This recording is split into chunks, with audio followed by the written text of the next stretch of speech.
Hi, I'm Andrew Cain, State Politics Editor at the Richmond Times-Dispatch, and with me once again is my colleague, politics columnist Jeff Schapiro. We're here to talk about Super Tuesday in Virginia. At this hour, the polls have just closed a few minutes ago, and the Associated Press has already called Virginia for President Joe Biden against Minnesota Congressman Dean Phillips and Marianne Williamson, an author. And so, Jeff, I guess the result that we expect but have not heard yet is in the Republican primary, but we've already gotten some interesting indications. The networks have been doing exit polling, CNN among them. The Republican primary is drawing a heavily Republican audience, as one might expect. I think it's important to point out that because we don't have party registration in Virginia, these are y'all come primaries. All you have to do is express a preference for a particular ballot when you arrive at the polling station and vote away. According to CNN, 60% of those going into the Republican primary are identifying as Republicans, 30% as Democrats. That may be an indication, again, these are exit polls, they're somewhat specious, may be an indication of what Nikki Haley has been trying to do, demonstrate cross-party appeal.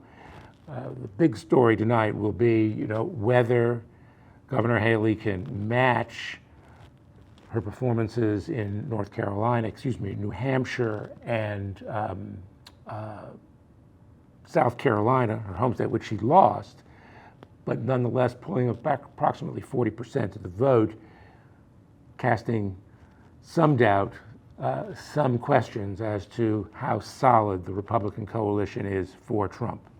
There are some troubling signs for the former South Carolina governor in some of the exit polling that we've seen.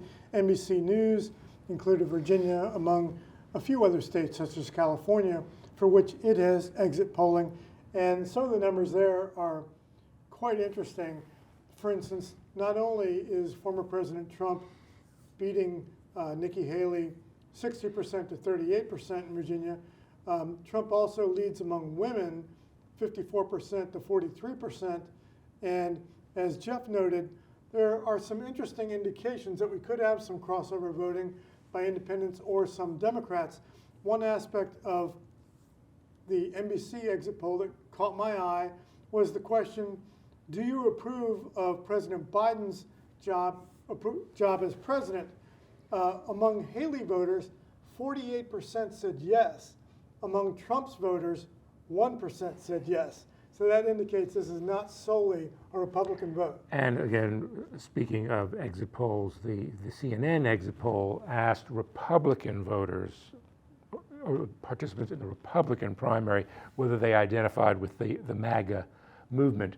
Only 59% of that group said yes, said no, 32% said yes. But when you drill down to Trump voters, that number goes up considerably, up into the 90th percentile.